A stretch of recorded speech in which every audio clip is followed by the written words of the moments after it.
Bismillahirrahmanirrahim. Assalamualaikum warahmatullahi wabarakatuh. Kembali bertemu lagi dengan saya Rahmat Patansi di pembelajaran Bahasa Indonesia untuk kelas 11. Dan kali ini kita akan membahas materi ke-8 tentang drama Guru Hebat Negara Kuat. Nah, sebelum kita masuk pada pembelajaran kita pada hari ini, saya menginginkan adik-adik sekalian untuk berdoa terlebih dahulu. Silakan berdoa. Amin, terima kasih. Lanjut ya. Semoga adik-adik selalu sehat dan selalu dalam lindungan Allah Subhanahu wa taala. Amin. Nah, pembelajaran kita kali ini kita akan membahas tentang drama, mengidentifikasi alur cerita, babak demi babak, dan konflik dalam drama yang dibaca atau ditonton. Nah, sebelum itu kita bahas dulu tentang pengertian drama. Sebenarnya apa sih drama itu? Nah, dalam pengertian drama, jika menurut para ahli, silakan dilihat ya. Dilihat di layar Anda masing-masing.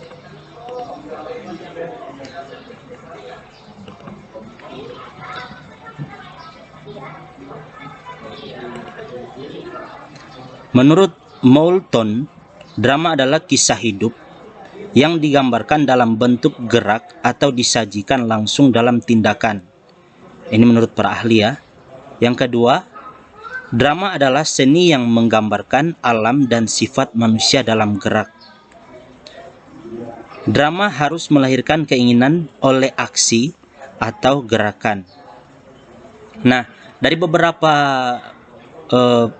ungkapan dari para ahli ini dapat kita simpulkan bahwa drama adalah seni gerak yang diperankan oleh manusia dalam mengekspos ataupun dalam bertingkah laku pada kehidupan atau acting ya. Drama itu pun yang biasa kalian tonton dalam TV-TV ataupun serial-serial lainnya itu adalah drama. Drama terbagi menjadi beberapa jenis: drama komedi, drama gerak. Ada beberapa macam jenis drama, nanti sebentar akan disinggung ya. Ataupun nanti mungkin di pertemuan berikut akan disinggung tentang drama itu sendiri. Lanjut ya. Pada kegiatan pertama, memahami struktur drama yang dibaca atau ditonton. Nah, struktur ataupun drama yang ditonton ini kalau menurut Pak Guru, agar sama struktur drama yang ditonton ataupun yang dilihat, karena kita nanti akan membahas tentang drama mungkin Laskar Pelangi bisa, ataupun drama tentang Bendera Setengah Tiang ya, Bendera Setengah Tiang. Jadi memahami struktur drama, kita bahas saja tentang Bendera Setengah Tiang ya. Nanti sebentar akan saya sajikan video kepada Anda untuk Bendera Setengah Tiang. Memahami struktur drama yang dibaca atau ditonton. Nah, memahami struktur drama yang dibaca ataupun ditonton, di sini kita harus memahami struktur drama yang ada pada drama yang berjudul Bendera Setengah Tiang yang kita baca ataupun yang kita tonton. Baca melalui teks ataupun kita tonton ya. Sebagai jenis lainnya, drama terdiri atas bagian-bagian yang tersusun secara sistematis. Susunan bagian-bagian drama tersebut sebenarnya merupakan salah satu unsur dalam drama, yakni yang disebut dengan alur. Alur ini artinya jalan cerita. Jalan cerita ini terbagi menjadi 3 juga. Jalan cerita ini ada alur maju, alur mundur, dan alur gabungan. Alur maju, mungkin beberapa pertemuan lalu saya sudah jelaskan dan saya sudah singgung berkali-kali tentang alur maju, alur mundur, alur gabungan. Alur maju itu adalah alur yang dimulai dari 0 sampai dengan, ataupun dari awal sampai dengan selesai. Itu alur maju. Jika contohnya dari pengenalan tokoh, terus ke mulai mendapatkan masalah. Setelah mendapatkan masalah, masuk pada inti masalah. Setelah masuk pada inti masalah, penyelesaian masalah, setelah penyelesaian masalah tamat. Itu ya alurnya mungkin seperti itu. Alur maju, alur mundur juga. Kalau alur mundur itu dia dimulai dari belakang ke muka. Kebalikan dari alur maju. Alur gabungan itu bisa di mana saja. Bisa dimulai di mana saja. Nah, kebanyakan orang-orang para para penggarap film, jika mereka menggunakan alur gabungan, itu biasanya membuat bingung kepada penonton dengan tujuan untuk menyembunyikan pelaku utama dari film tersebut. Kebanyakan dari drama-drama yang menggunakan alur gabungan itu adalah drama yang mengandung unsur kekerasan. Itu kalau dihitung dari 1 sampai 100 mungkin ada sekitar 65 atau 70%. 65 mungkin 65%. Itu para penggarap itu menggunakan alur gabungan untuk menutupi pelaku dari film tersebut, agar dengan tujuan membuat si penonton penasaran dan bertanya-tanya. Jadi nanti tidak ada yang tidak disangka-sangka, ternyata orang yang kita anggap baik ternyata tidak baik. Perhatikan yang nomor 1 dan nomor 2 ini. Seperti juga bentuk sastra lainnya, sebuah cerita drama pun harus bergerak dari suatu permulaan melalui suatu bagian tengah menuju ke bagian akhir yang tadi saya jelaskan ya. Prolog adalah kata-kata pembuka atau pengantar ataupun latar belakang cerita yang biasanya disampaikan oleh dalang atau tokoh tertentu. Jadi prolog ini sebagai pembuka awal film. Biasa di film horor Indonesia ada sebuah prolog yang menyampaikan tentang kejadian-kejadian tertentu ya, pengantar ya. Epilog adalah kata-kata penutup yang berisi simpulan ataupun amanat tentang isi keseluruhan dialog. Bagian ini pun biasanya disampaikan oleh dalang ataupun tokoh tertentu. Seperti itu ya. Perhatikan struktur drama. Ini prolog, dialog, epilog. Prolog itu adalah orientasi, dialog itu adalah konflik, epilog itu adalah resolusi ya. Perhatikan di layar Anda masing-masing. Orientasi sesuatu cerita menentukan aksi dalam waktu dan tempat, memperkenalkan para tokoh, menyatakan situasi sesuatu cerita, mengajukan konflik yang akan dikembangkan dalam bagian utama cerita tersebut, dan ada kalanya membayangkan resolusi yang akan dibuat dalam cerita. Perhatikan ya. Simak video ini sampai dengan selesai agar tidak terjadi kesalahan pemahaman. Jika ada hal yang kalian bingung, silakan ditanyakan ke saya di kolom komentar. Insya Allah akan saya jawab dengan sebaik-baiknya, dan untuk siswa saya bisa melalui pribadi. Konflik atau bagian tengah cerita mengembangkan konflik. Sang pahlawan atau pelaku utama menemukan rintangan antara dia dan tujuannya. Di sini ada penghalang ya. Komplikasi ini maksudnya penghalang untuk mencapai tujuannya. Resolusi atau hendaklah muncul secara logis dari apa-apa yang telah mendahuluinya di dalam komplikasi. Titik batas yang memisahkan komplikasi dan resolusi biasanya disebut klimaks ataupun ending. Pada klimaks itu terjadi perubahan penting mengenai nasib sang tokoh. Nah, dari klimaks ini biasanya sebuah penentuan dari tokoh utama, apakah tokoh utama dalam cerita tersebut menjadi sebuah karakter yang dapat dicontohi ataupun menjadi sebuah karakter yang dapat ditiru ataupun hal lainnya. Jadi seperti itu ya. Ini menjadi penentu nasib dari tokoh utama. Apakah tokoh utama ini adalah tokoh yang menjadi kunci ataupun tidak menjadi kunci. Seperti itu ya. Perhatikan contoh teks berikut. Silakan kalian lihat. Penambahan reso karya W.S. Rendra. Silakan kalian baca. Jika terlalu cepat saya scroll di pause ya.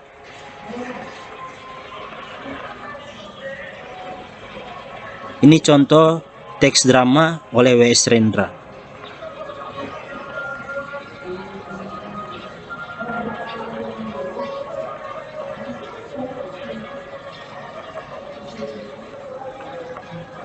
Lumayan panjang ya. Teks yang telah kamu baca yang dinamakan dengan drama. Jadi ini contoh tadi ini adalah contoh dari teks drama. Kata tersebut berasal dari bahasa Yunani dromai, draumai, yang berarti berbuat, berlaku, bertindak, beraksi, dan sebagainya. Drama berarti perbuatan, tindakan, atau action. Drama dapat pula diartikan sebagai sebuah lakon atau cerita berupa kisah kehidupan dalam dialog dan dilakukan oleh tokoh yang berisi konflik ataupun kejadian-kejadian ya. Dalam Kamus Besar Bahasa Indonesia, drama memiliki beberapa pengertian. Pertama, drama diartikan sebagai syair atau prosa yang menggambarkan kehidupan dan watak melalui tingkah laku acting atau dialog yang dipentaskan. Tadi saya sudah singgung, silakan disesuaikan ya. Berdasarkan bentuk sastra, cakapannya drama puisi, yaitu drama yang sebagian besarnya cakapannya disusun dalam bentuk puisi atau menggunakan unsur-unsur puisi. Seperti drama yang berupa puisi itu, puisi balada, itu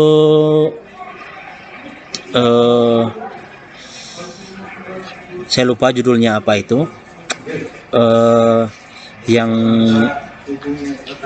kalau tidak salah ceritanya tentang rumah pelacuran. Judulnya Maria Zaitun namanya. Judulnya Maria Zaitun. Jika kalian penasaran silakan kalian lihat. Itu puisi balada tersebut sangat bagus lah. Silakan kalian lihat.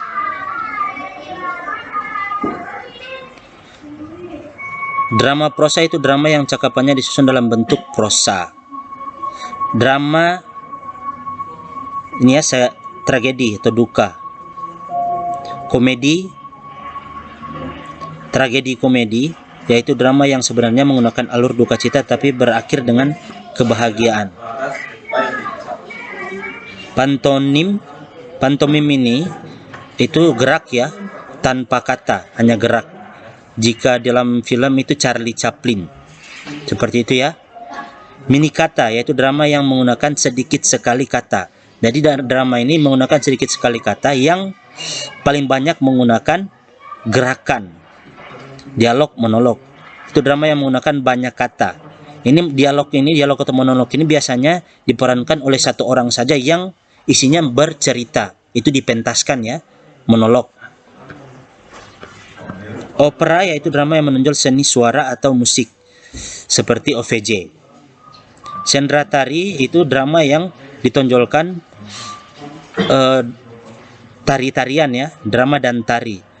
Kalau dalam film mungkin di Indosiar ataupun yang ada di negara luar India ya, itu di selingan ada drama, ada tari. Tablo yaitu drama tanpa gerak atau dialog. Tanpa gerak atau dialog. Jadi jika tanpa gerak, tanpa dialog, tablo ini jadi hanya diam saja ya, tanpa gerak. Yang gerak di sini maksudnya bukan tidak berarti dia tidak berjalan, gerak tubuh lah, bahasa tubuh ya, artinya seperti itu. Drama absurd yaitu drama yang sengaja mengabaikan atau melanggar konversi alur penokohan dan tematik. Drama baca, naskah drama yang cocok untuk baca bukan dipentaskan. Borjuis, bertema tentang kehidupan kaum bangsawan. Nah, ini drama ini muncul pada abad ke-18. Drama domestik. Ini bentuk-bentuk lain dari drama ya. Banyak ya. Silakan kalian lihat dan dibaca. drama rakyat, yaitu drama yang timbul dan kembang sesuai dengan festival rakyat yang ada di pedesaan ataupun di negara kita ya. Drama rakyat ini contoh film-film yang berkembang dalam masyarakat itu, contoh Malin Kundang itu drama rakyat ya, ataupun cerita rakyat. Malin Kundang ataupun terbentuknya Danau Toba, seperti itu ya. Nah, mengidentifikasi unsur-unsur drama. Dalam identifikasi unsur-unsur drama, ada beberapa hal yang harus kita perhatikan. Yang pertama, latar. Latar ini terbagi menjadi 3, latar tempat, waktu, dan suasana. Silakan kalian lihat dan baca. Latar tempat itu maksudnya kejadian tersebut bertempat di mana? Di rumah kah, di medan perang, atau di meja makan, atau di hutan, seperti itu ya. Waktu kejadian berlangsung pada kejadian tersebut itu pada hari apa, tanggal berapa, tahun berapa, hari apa. Itu ya waktu, siang, sore, atau malam. Latar suasana. Penggambaran suasana ataupun budaya yang melatar belakangi terjadinya adegan atau peristiwa dalam drama. Misalnya dalam budaya Jawa, dalam kehidupan masyarakat Betawi, Melayu, Sunda, ataupun Papua. Jadi kultur budaya ya, itu latar suasana ini berkaitan dengan latar belakang ataupun kultur budaya pada film tersebut atau drama tersebut.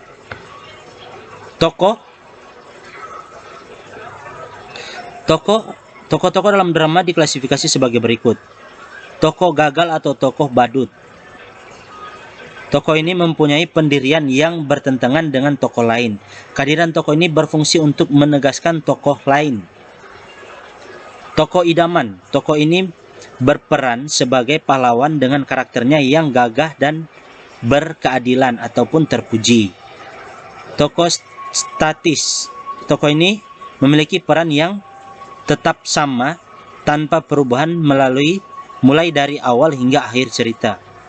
Tokoh yang berkembang, misalnya seorang tokoh yang berubah dari setia menjadi karakter berkhianat, dari yang bernasib secara sengsara menjadi nasib yang baik ya, kaya raya. Jadi maksudnya tokoh di sini itu adalah aktor ataupun pemeran ataupun pelaku yang mendasari ataupun yang berperan dalam drama tersebut. Adapun tokoh terbagi menjadi beberapa macam selain dari yang Pak Guru sebutkan tadi.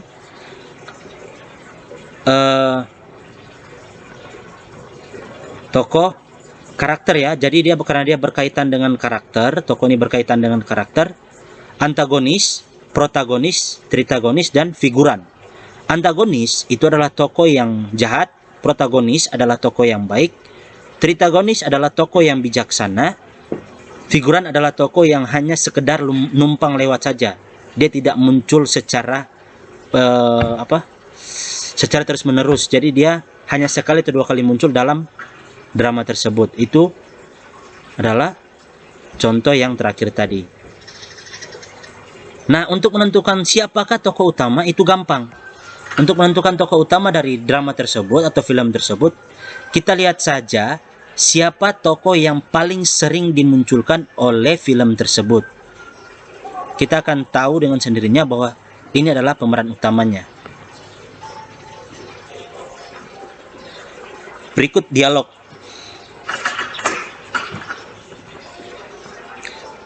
Dialog adalah drama percakapan atau jadi dialog ini harus turut menunjang gerak atau laku tokohnya. Dialog haruslah dipergunakan untuk mencerminkan apa yang telah terjadi. Ada dialog ini karena dialog ini identik ataupun dilekatkan dengan tinggi rendahnya suara dan gerak,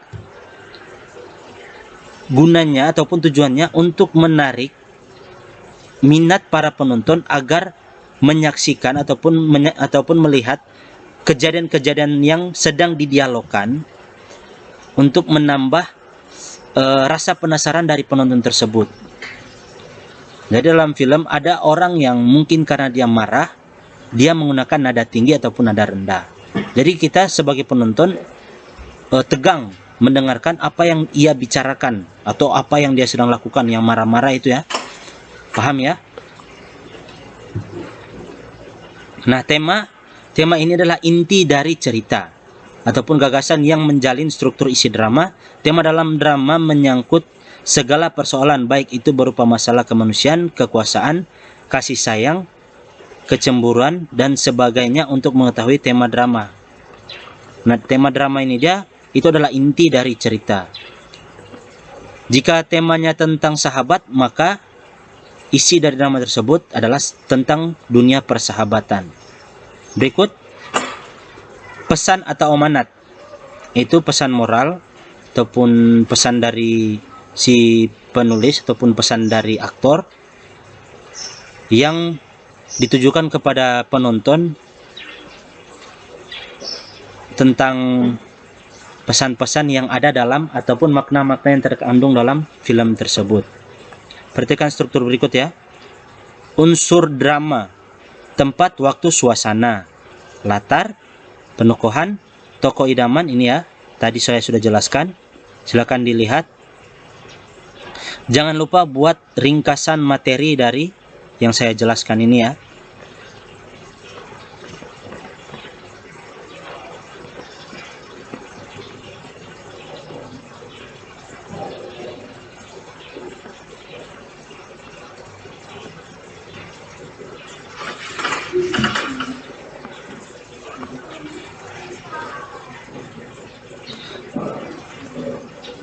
Jadi, jika ada hal yang kalian kurang mengerti, silakan ditanyakan ke saya. Nanti insya Allah akan saya jawab sebaik-baiknya. Dan sebelum saya akhiri, terima kasih sudah menyaksikan video ini sampai dengan selesai. Setidak-tidaknya kalian memiliki sedikit tambahan ilmu pengetahuan tentang bahasa Indonesia, khususnya di bidang materi drama. Jika ada hal yang kurang dimengerti dan dipahami, silakan ditanyakan ke saya. Nanti insya Allah akan saya jawab dengan sebaik-baiknya. Sebelum saya akhiri video ini, saya akan putar video cuplikan ya, sedikit saja cuplikan dari video Bendera Setengah Tiang.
Kita sedikit lewati ya,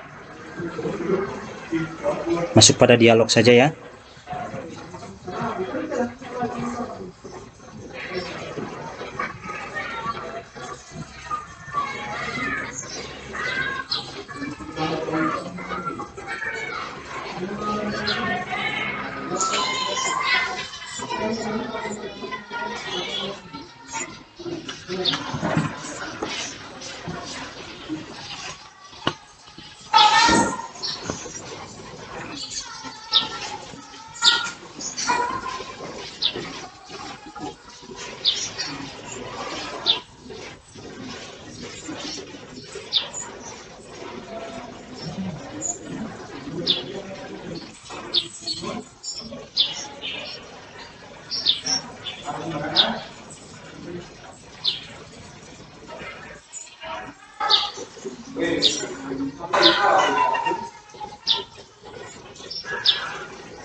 Negeri ini adalah negeri para munafik.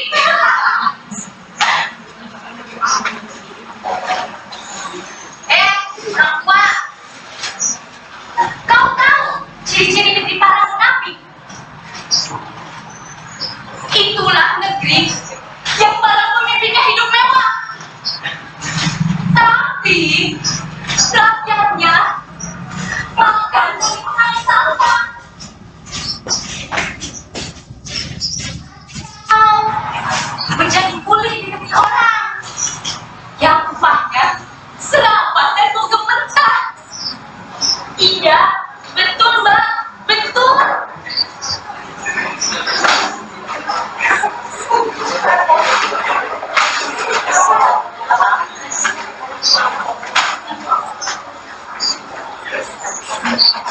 Di negeri para kaum munafik ini, orang baik dan bersih dianggap salah, dipenjarakan karena hanya sering ketemu wartawan.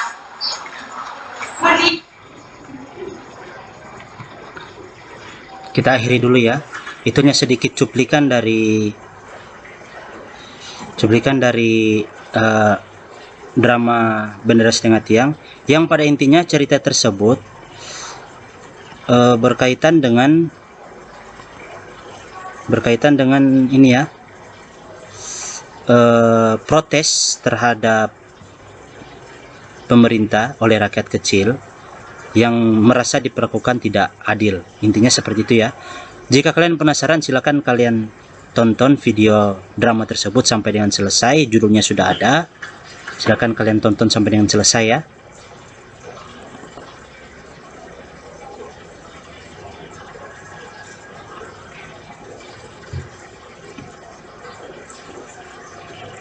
Sekian yang dapat saya sampaikan. Terima kasih. Wabillahi taufiq hidayah. Wassalamualaikum warahmatullahi wabarakatuh. Semoga apa yang saya sampaikan bermanfaat. Sekian, sampai bertemu lagi.